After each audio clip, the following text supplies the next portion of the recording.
ये हर बार हमें टंकियों पे क्यों चढ़ना पड़ता है? सरकार के लोग या उनके बेटे बेटी तो कभी टंकियों पे नहीं चढ़े। आपके हकों पर ही डाका क्यों पड़ता है? जब उनके बच्चों को हर सुख सुविधा मिली हुई है, उन्होंने लूट मचाई हुई है, अपने घर भरे हुए हैं, उनके लिए नियम कानून कोई मायने नहीं रखते। पर ये सारे गलत नियम कानून हमारे लिए क्यों लागू किए जाते हैं? जमीन भी हमारी छीननी है, उनमें टावर भी इनको जबरदस्ती लगाने हैं, हमारी परमिशन के बिना लगाने हैं, और फिर हमें हमारी जमीन का जायज रेट भी नहीं देना। 100 किलोमीटर में रेट कुछ अलग है, हमारे यहाँ कुछ अलग है, अगले एरिया में कुछ अलग है। तो ये हमारे साथ पार्शियलिटी क्यों होती है? एक किसान वर्ग ही हर जगह क्यों पिसता है? ना किसान वर्ग को जमीनों का मोल मिलता, ना फसलों के लिए एमएसपी मिलता, ना इनके बच्चों को नौकरी मिलती, तो फिर हम कहां जाएं? कभी सोचा है आपने? एक होके आगे बढ़ना पड़ेगा।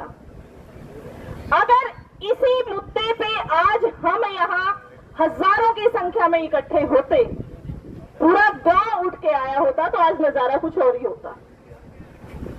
हमें एकजुट होना होगा और ये हमारे वक्त की जरूरत है। कभी हम फसलों के ना बिकने को लेके जीटी रोड जाम करते हैं, वहां भी हम अपनी शक्ति लगाते हैं, अपना पैसा लगाते हैं, मेहनत लगाते हैं, तब हमारी फसलों के लिए कुछ हम दाम ले पाते हैं। कभी हमें दिल्ली के बॉर्डरों पे जाके बैठना पड़ता है, कभी हमारे बच्चे जंतर मंतर पे बैठ के लड़ाई करते हैं कि हमें हमारे हक दे दिए जाएं। तो ऐसा कब तक चलेगा?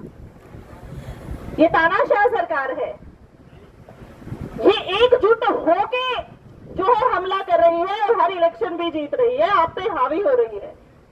तो क्या आप लोग एकजुट होके इस पे हमला नहीं कर सकते? आप लोग क्यों कोशिश करते हैं कि 4 इधर चले और 4 उधर चले? जब तक हम एकजुट नहीं होंगे, जब तक हम एक होकर इनके ऊपर अटैक नहीं करेंगे, हम अपनी एकता नहीं दिखाएंगे, तब तक ये ऐसे ही हमें कुचलते रहेंगे। तो ज्यादा ना बोलते हुए मैं यही कहना चाहूंगी कि यहाँ के बैदवाला गांव के जो जमींदार हैं, जिनके एरिया टावर में आया है, जिनकी जमीनें टावर में आई है, वो अकेले नहीं है। ये पूरे हरियाणा के किसानों का मैटर है, हरियाणा से भी बाहर ये पूरे देश के किसानों का मैटर है।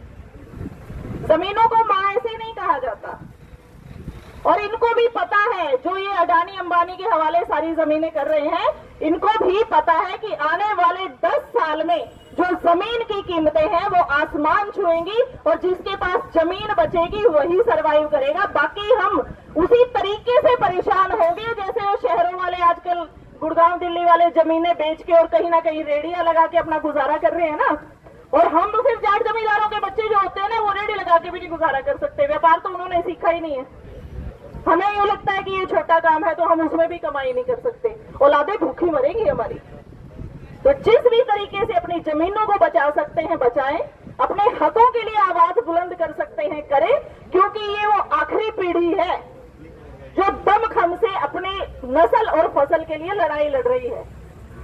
आगे आने वाली पीढ़ियां तो यहाँ से कुछ हासिल ना होने की वजह से विदेशों में निकल चुकी हैं, उनको पता है यहाँ कुछ नहीं मिल रहा। तो आधे हमारे गांवों के गांव खाली हो चुके हैं। तो अगर हमें फसल और नस्ल को बचाना है तो एकजुट होकर लड़ना होगा, और वैदवाला के लिए हम लोग तन मन धन से साथ खड़े हैं बिल्कुल। और जो हमारी जमीन का हक है, जो मुआवजा है, जब तक सही मुआवजा हमें नहीं मिल जाता, तब तक हम ऐसे ही मैदान में डटे रहेंगे। जय किसान, जय हिंद, जय भारत।